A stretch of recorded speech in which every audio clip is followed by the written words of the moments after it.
It's all about predicting the future. But the quantum model of reality is about causing an effect. The moment you start feeling abundant and worthy, you are generating wealth.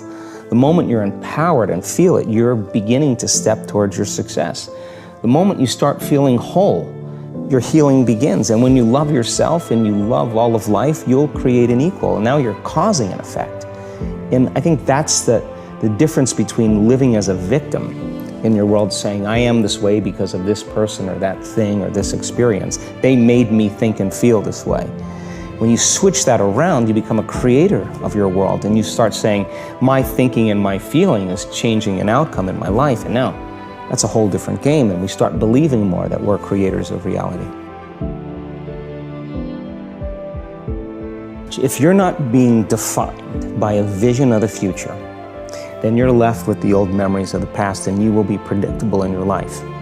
And if you wake up in the morning and you're not being defined by a vision of the future, as you see the same people and you go to the same places and you do the exact same thing at the exact same time, it's no longer that your personality is creating your personal reality. Now your personal reality is affecting or creating your personality. Your environment is really controlling how you think and feel unconsciously, because every person, everything, every place, every experience has a neurological network in your brain. Every experience that you have with every person produces an emotion. So some people will use their boss to reaffirm their addiction to judgment. They'll use their enemy to reaffirm their addiction to hatred. They'll use their friends to reaffirm their addiction to suffering. So now they need the outer world to feel something. So to change then is to be greater than your environment, to be greater than the conditions in your world. And the environment is that seductive. So then why is meditation the tool? Well, let's sit down, let's close our eyes. Let's disconnect from your outer environment. So if you're seeing less things, there's less stimulation going to your brain. If you're playing soft music or you have earplugs in, less sensory information coming to your brain, so you're disconnecting from your environment. If you can sit your body down and tell it to stay like an animal, stay right here. I'm gonna feed you when we're done. You can get up and check your emails, you can do all your texts, but right now, you're gonna sit there and obey me. So then, when you do that properly, and you're not eating anything or smelling anything or tasting anything, you're not up experiencing and feeling anything, you would have to agree with me that you're being defined by a thought, right? So when the body wants to go back to its emotional past, and you become aware that your attention is on that emotion, and where you place your attention is where you place your energy, you're siphoning your energy out of the present moment into the past, and you become aware of that. And you settle your body back down in the present moment, because it's saying, well, it's 8 o'clock. You normally get upset because you're in traffic around this time.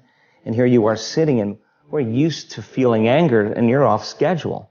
Oh, it's 11 o'clock, and you usually check your emails and judge everybody. Well, the body's looking for that predictable chemical state.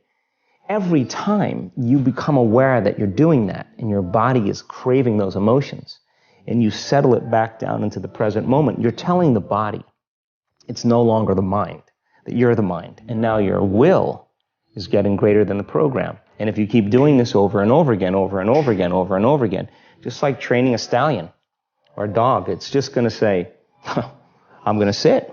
And the moment that happens, and the body's no longer the mind, when it finally surrenders, there's a liberation of energy. We go from particle to wave, from matter to energy, and we free ourselves from the chains of those emotions that keep us in the familiar past. And we've seen this thousands of times. In fact, we can actually predict it now on a brain scan.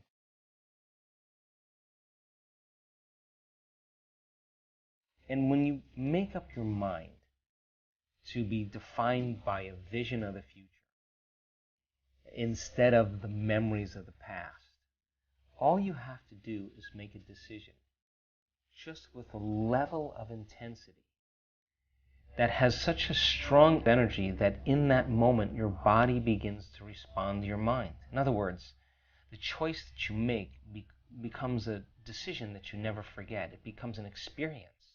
And the stronger you have that emotion, the more you are going to pay attention to what you're focusing on in your mind. And now you're beginning to remember your future.